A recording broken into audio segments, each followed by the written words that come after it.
Mrs. Anderson, did you eat the strawberries that were in the fridge again? I was saving those for myself. Oh my, I'm sorry. I made some strawberry jam with them. I can't believe you. Those were expensive. You can only get them at selected shops. They were imported straight from Japan. But they seemed like they were about to start molding. I've been thinking about this for a while. But you need to make sure to only buy food in quantities that you feel confident in finishing.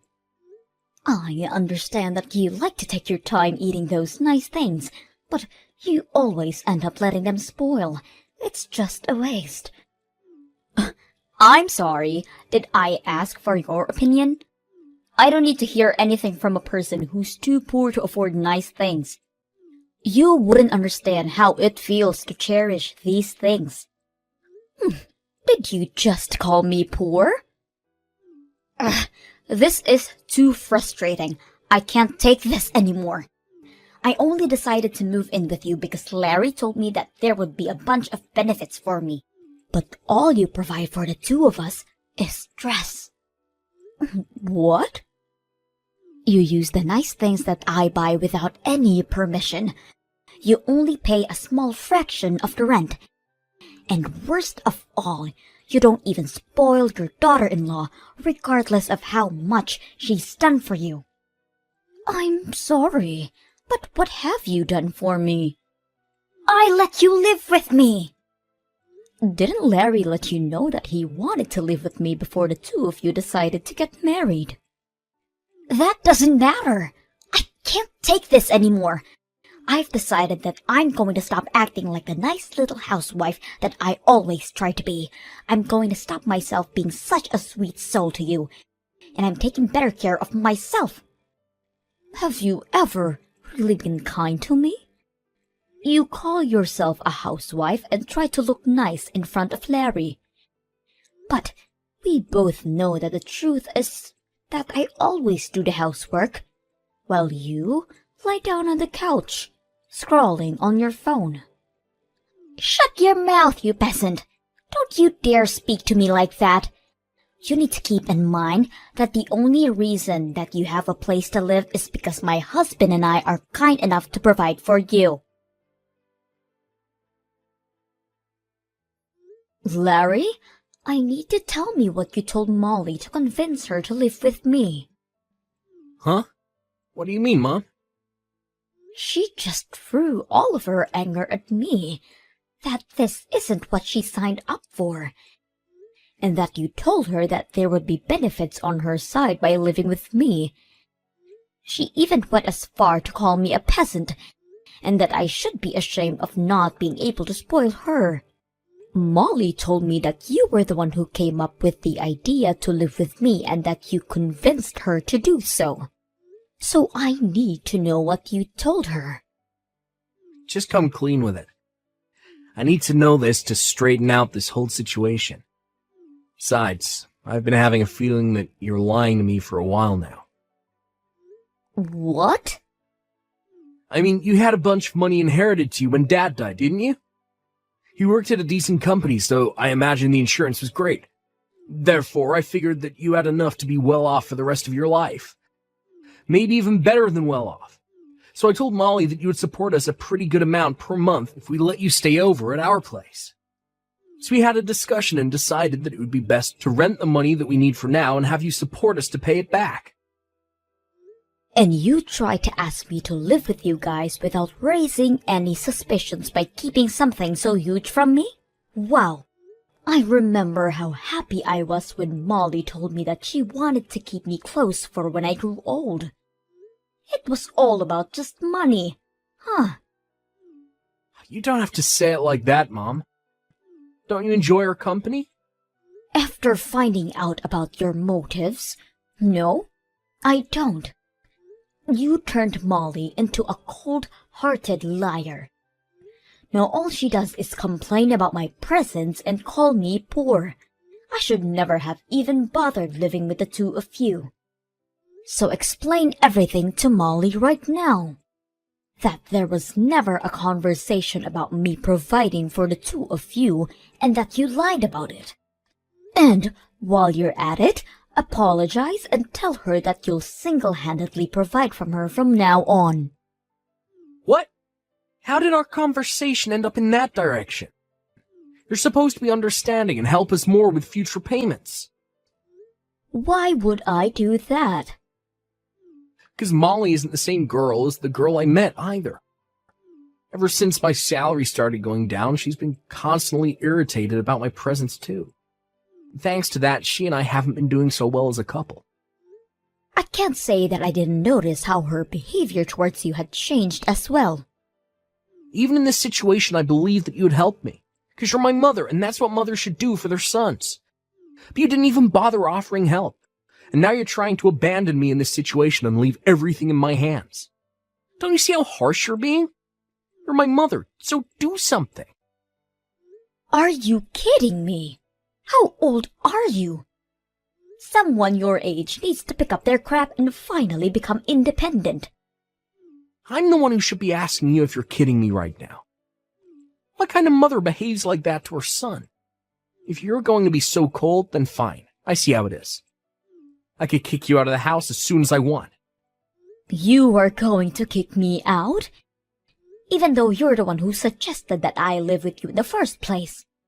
If that happens, you're going to be in big trouble, aren't you? You sold our house and all of the land that you owned before moving in with us. You have nowhere to go back to, right? You don't want to become homeless at that age, do you? All you have to do to avoid that outcome is to stay in that house and keep paying your rent to us. I can't believe this. You're threatening me. I've raised my son into a monster. Come on, I'm just negotiating, Mom. Besides, you still have the money that you earned by selling our old house, didn't you? I'm sure it wouldn't hurt to pay a little bit of rent every month. I look forward to our business together. Well, we couldn't have had such a nice house without you, so thank you for your support. When are you going to pay your rent for this month? Larry told me that you would be paying $3,000 for rent this month. Why have you not still paid us? What? 3,000? What kind of joke is that? Are you telling me that Larry lied to me again? Why does he always lie to get out of trouble when he knows that he's going to get caught? Never mind then. I'll just tell you myself. Larry and I will be asking for $3,000 each month as rent from now on. Are we clear? You can manage to do that, right? No, I can't. I already pay an amount that will pay well over my expenses in a month. And now you're asking for $3,000 a month? I'm only paying the same amount that I used to. $1,000 for each month is enough. I guess this means our negotiation has failed. I'll pack up your things and leave them outside. So gather those things and please leave. What? This is your last chance to change your mind. If you promise to pay $3,000 every month, then we'll let this incident slide. I won't throw your things outside. So, what's it going to be? Are you going to pay $3,000 each month as rent? Or are you going to be homeless and spend your nights on a bench in a park? Feel free to make the choices that fits your preference. I can't believe you. You can't just kick someone out like that. As you've already figured out by now, I'm barely getting by at this point, thanks to your dumb little son who couldn't manage to keep his job. You don't have the option to keep another mouth to feed for free. You don't keep me around for free. I pay my part of the expenses. And you say that you don't have the option? But I don't see you getting a job either. Stop arguing with me. My job is to take care of the house. I'm not going to go out and work like a peasant. So you need to pay rent and account for that. How does that make any sense? But you choose to ignore our needs and neglect your part in supporting us. Have you used up all of the money that you earned through selling your house already or something? It's my money, and I get to use it however I want. How selfish can you be? You use all of your money for yourself while your son and daughter-in-law are struggling to get by. I can't imagine how easy it must be to rely on someone else to live while not making any contributions whatsoever. But that ends now. If you can't pay your rent, then get out of my house this instant. So that's all I was to you, huh? You never cared about me. You just wanted to use me as an ATM. Well then, I'm glad to leave. Shut up, you poor old hag. I mean, what else did you expect to be to us? The only good that you do is pay us. So I think it's fair that we only see you as an ATM. You're not worth the space in our house. You need to leave and never show up ever again. There's literally no point in letting you live with us, you parasite. I guess I'll move into the luxury nursery home with a built-in country club in the town next door. Seriously? I guess he got his habit aligned from you. I'm being serious. And where on earth do you think you're going to get the money for that? I have every single cent that I need to afford it. I currently have $2 million worth of assets, so you can probably do the math that I have enough to spend a lifetime in a nice place like that. 2 million? How? I think I'll get going now. I promised my friend that we would go have some tea together, so I'll go do that. As a matter of fact, I'll stay at a friend's house for the night, so please leave my things at your front door. I'll be moving into my dream environment after that, so you won't have to see me ever again. I can't tell if you're joking. You're kidding about the $2 million, right? Even if your husband passed away and left an inheritance, $2 million is unrealistic. Oh, it's not my husband's. I made it myself when I was younger. What? Yes, I bought some real estate with the money that my husband left behind. So I have $5 million if you include that. I hit the jackpot with the apartment I bought and started renting out. You have $5 million? How? Because I plan ahead and save up money before I make financial decisions, unlike your dumb little husband. The whole situation doesn't make any sense. Even your son hasn't told me anything about money like that. I'm sure he'd be aware if you had the assets like that. I've actually never mentioned it to him before. I sold the company that I was running at the time as soon as he was born. So, you sold your company? You're trying to tell me that you were a business owner? Yes, that's exactly what I'm trying to tell you. I was a big risk-taker when I was younger. I started lots of businesses, and most of them failed, but one of them really took off, and it expanded to a pretty good scale.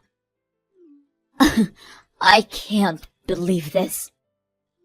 I married my husband right after that, though. So, I ended up selling the company for a pretty good time.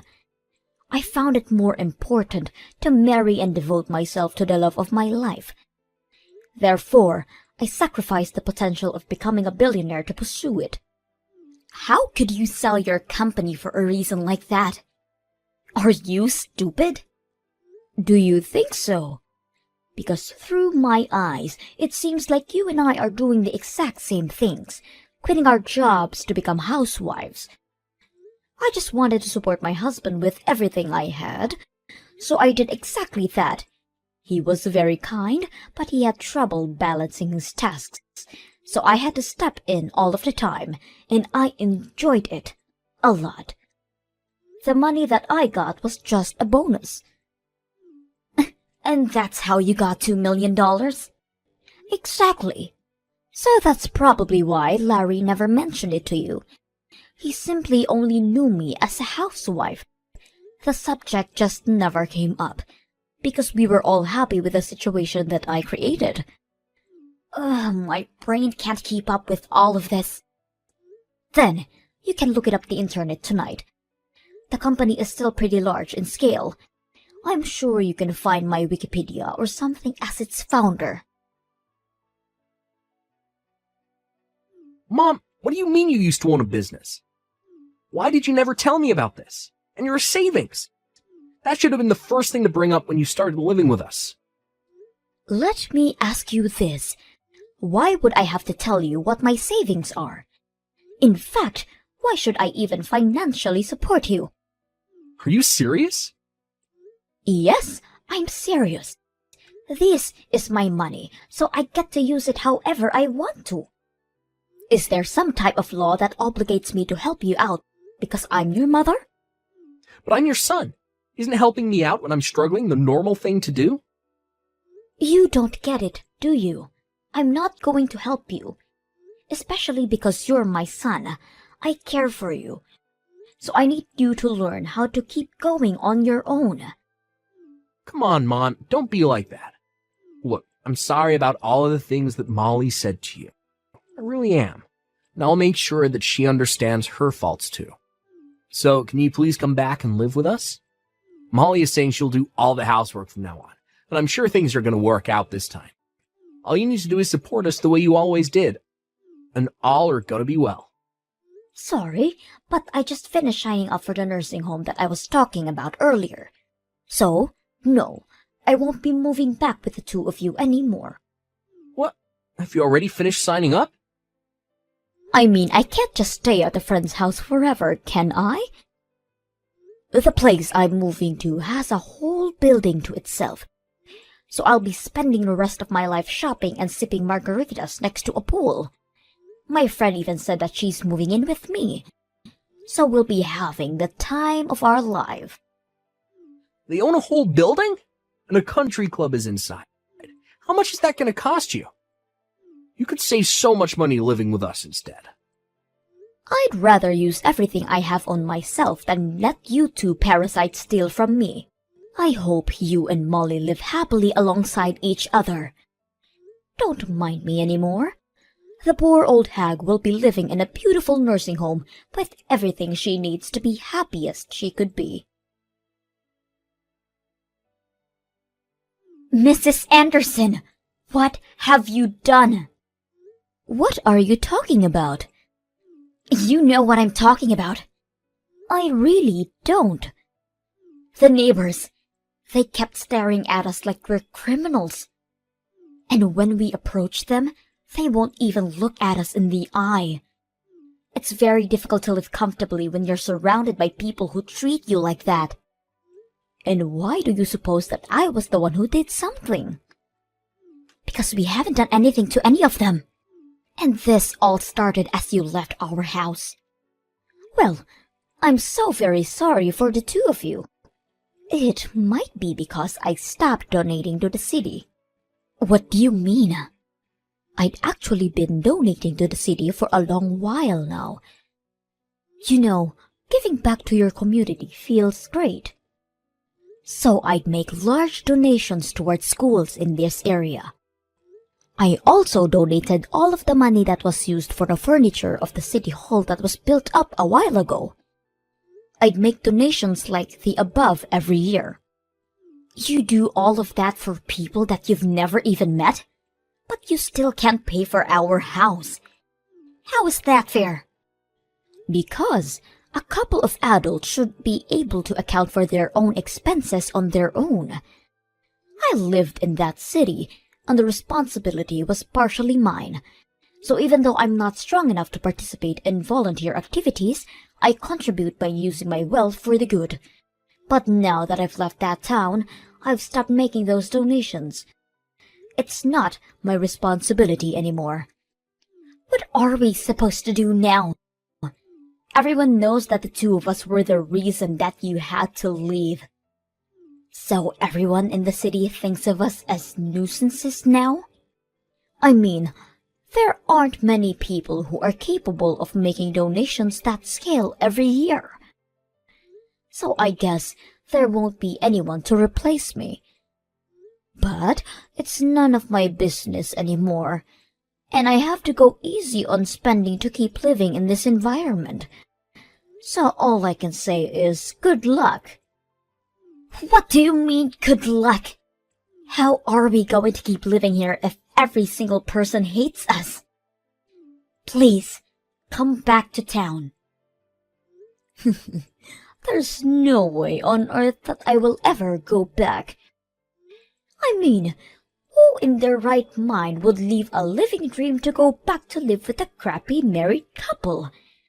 If the donations are the problem, then why don't you two just make the donations instead of me?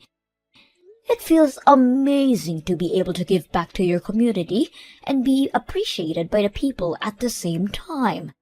I think I've always had a thing for taking care of others. Then take care of us too. Please. Why are you so cold to only us two? Because it's my policy. I only like to take care of people who I like. Do you not like us? No. I like everyone in that city because they supported me a lot when my husband first passed away. And I had to start raising Larry alone. That's when I decided that I wanted to start making the donations. I'm proud to say that I can probably make any type of sacrifice for the people who I love. But I can't do that if I hate you, right? I don't want to pay a single cent for the two of you. You hate us that much? Your own son and his wife? Yes. Even a grandchild wouldn't convince me to bring the two of you into my life ever again. I can't believe you just said that. Boo-hoo. I know it'll be tough, but I hope you two get up on your feet and try to make it work there. Now, I'll go have my afternoon tea on the terrace with my friends now. Goodbye. After that, I immediately met with my lawyer and wrote a will that stated every penny in my name will be donated to non-profit organizations from all around the world. As soon as I sent a letter letting them know, Larry and Molly stopped spamming me with their emails begging me to come back. It seems that they're finally going to start working hard and taking initiatives in their own lives. Larry started studying to earn a certificate that will lead to a promotion in his workplace, and Molly started a part-time job at a cafe as well. It seems that everyone in the city still says the horrible things behind their backs and when they pass by, but they're still trying to earn back their place in the community. Hopefully, everything works out for them, and they can be proud of achieving that.